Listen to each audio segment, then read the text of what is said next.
as I share lessons that I have tried to learn from Swami Kriyananda. Swamiji, as I related earlier, before he met his guru, he had the thought to become a hermit.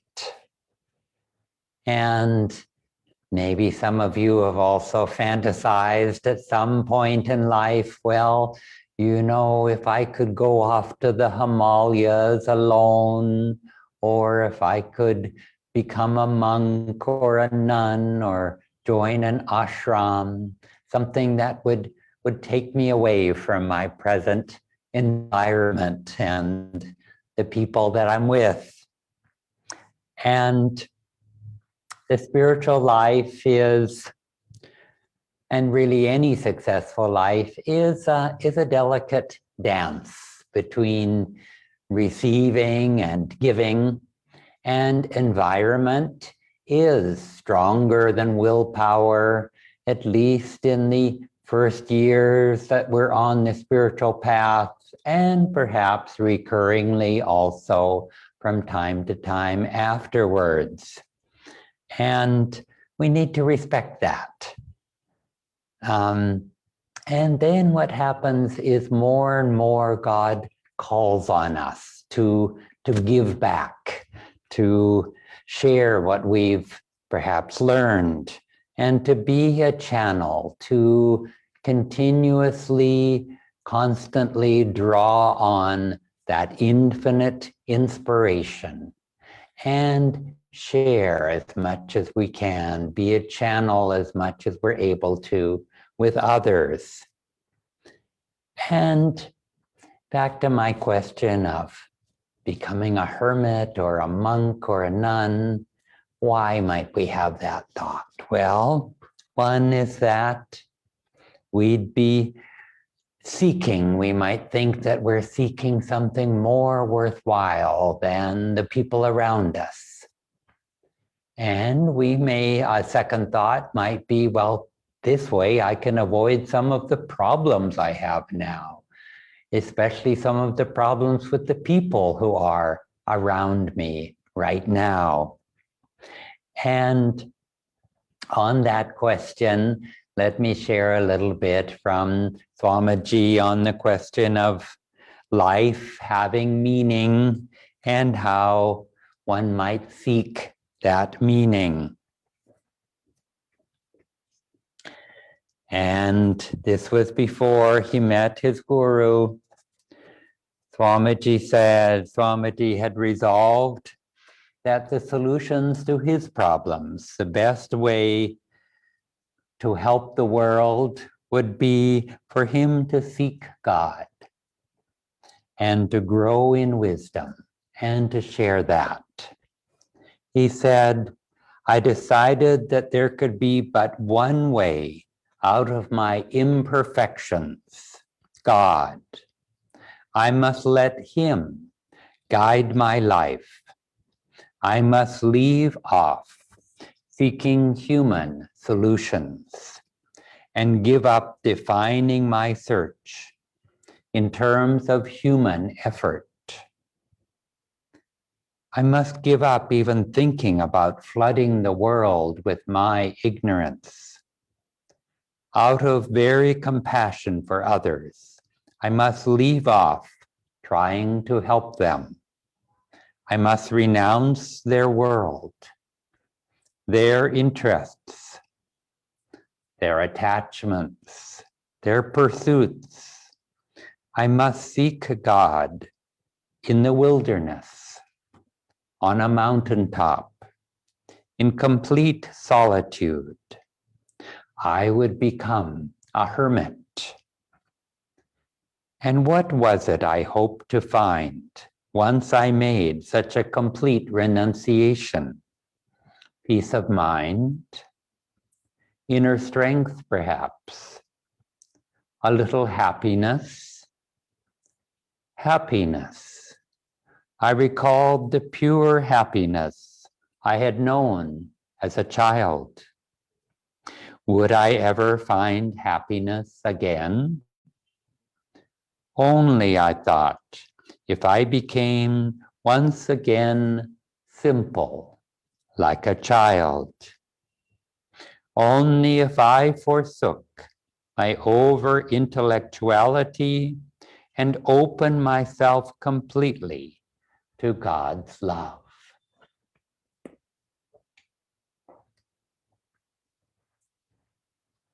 And then Swamiji thought he might have something that he could share with others and help them in this way. And as we know that instead of becoming a hermit, God led Swamiji to a spiritual guide, to life in a monastery with fellow seekers, and an environment that nurtured him. Others, his guru primarily, but others also who could guide him. And then, not long afterwards, he was called on to guide others, those who were newer on the path. And so it is that often when we think of ourselves, when we think of removing ourselves from a difficult situation, that thought is often very much a selfish one. And even when we enter the spiritual path with motives that are also selfish ones of, I want some peace of mind for myself. You know, I want to be a hermit in the Himalayas. If our desires are selfish ones, then in one way or another, they turn against us. And we don't grow spiritually in the ways that we may have thought at first that we would, simply because we're focused on ourselves instead of focused on receiving and giving to others, being this open channel to receive inspiration and give to others. Swamiji relates a story that happened to him later in his time with Yogananda ji, when one day Master asked him for the Sunday satsang that Master was giving. He asked him to stand outside the temple, and as people left, to greet them, to shake their hands. And in this way, he was acting as a representative of Master. And he did so, and it's like people saw him as that representative. And in that way, they were drawing energy from him. But after he did this, he felt so tired, he just felt dizzy and exhausted. And relating this to Master afterwards, the Guru said, this happened, you felt this way because you were thinking of yourself. Rather, think of God when you do this. And the next time he did exactly that. And he felt more energy at the end because he was feeling that he was doing his best to be a channel for drawing energy from God, from the Guru, and sharing that with others. He was simply an empty vessel for that divine energy to flow through him. And as a result, he felt more uplifted and energized at the end.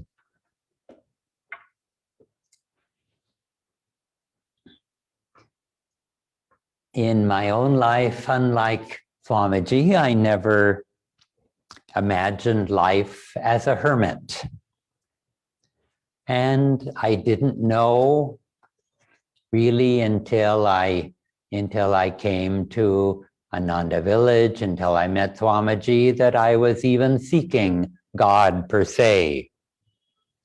but I was also seeking meaning in life, not in an abstract way, but more, what could I do? What role could I play that would help me and help the world? When I was 7, as I related earlier, I lost my father. And after that, our family was close to poverty. And only gradually over the years did that improve. And what I learned from that experience is that I needed to be independent. I needed to be able to take care of myself. And yet I was still seeking this deeper meaning to life. And I was seeking certainly enough solitude to meditate, but more strongly, I was seeking a deeper sense of family, of a spiritual family, of fellow meditators, so that we could serve together. And I knew I needed that kind of environment. But in any given environment, true spiritual teaching is individual. It's up to us to gain the most that we can from that situation. And I say that for every environment, not just for a specifically spiritual environment, but wherever we find ourselves, we can, with our energy, rise to the top of aspiration, the most uplifting energy in that environment. We can draw that instead of the negative. And being in the presence of Yogananda ji was not enough to assure spiritual growth for those who came to him who did not humbly open themselves to him. Swamiji said that in the earlier years of Yogananda ji's mission, that his ashram was like a hotel. There were people checking in and checking out all of the time, checking out those people who couldn't stand Guruji's discipline, of him showing people their defects, showing them their own ego. And when I came to Ananda Village, there were maybe 50 or 60 members living there, and only about half of them were very dedicated to the spiritual path, to meditation, to opening themselves spiritually in a deep way, and really wanted to learn from Swamiji. And the other half were good people, but they perhaps came for different motives, for a nice life in the country, spiritual ideas, but not so much daily meditation. And it was easy, even though I was so new, it was easy to sort of see who was who from the beginning, and to decide who it was I wanted to be with. And this was not something that I had to think about very, very hard. I knew why I had come there. And we all live in such a mixed environment, and any given ashram is also a mixed environment. And it's up to us, where we find ourselves, to choose that highest, to choose the best, to use our discrimination every day. And I felt personally that it was Swamiji who could help me the most, and I would try to find every opportunity I could to learn from him, to be with him. And I had mentioned the other week that soon after, just a couple of months after I came to Ananda Village, Swamiji went to India for several months. He went in November, he returned in March of 1973. And just about a month after that, he invited about a dozen people to go with him and drive down to Los Angeles, where a friend had offered him use of a music recording studio. And he went there with the thought of recording albums of songs, one of Yoganandaji's bhajans, and one of more Sanskrit bhajans. And he had just returned from India and was full of the spiritual vibration of ancient India. And he asked me, as one of those handful of people, even though I was by far the newest, others had at least been around him for a couple of years or more. And even though he had no idea whether I could sing or couldn't sing, and I think others might have said, well, they noticed that I wasn't terribly offensive when I sung, and I seemed to be harmless. And so it was that I could sort of sing in a chorus as a group, for a group kirtan like that. And on that trip, I learned a great deal about the spiritual path, that it was not just making myself calm, but it took tremendous energy and gave tremendous energy. When we went there, it was for a number of days, 5-6 days. We slept on the floor of a couple of friends' homes, and Swamiji would wake us early in the morning so we could meditate together, and then we'd go to the recording studio early. And very often it would be long after midnight until we left the studio. And that whole time, Swamiji was recording, and we would do take after take to improve it each time. And he was not looking so much for musical perfection as much as the vibration, the devotion that we put into it. And this is what was needed for that sense of perfection. And when we weren't in the studio and we weren't preparing meals, Swamiji would have us go out to bookstores and sell books, share other little bits of promotion. And this was a ceaseless activity, ceaseless energy. But yet we felt an infinite amount of energy flowing through us, simply because we were not doing it for ourselves, but to serve God. And let me share one last thought from the path, the new path, on the subject of true teaching being individual. And that is how Yoganandaji very often would assign duties to devotees, not based on their abilities, but rather based on what that individual needed to learn.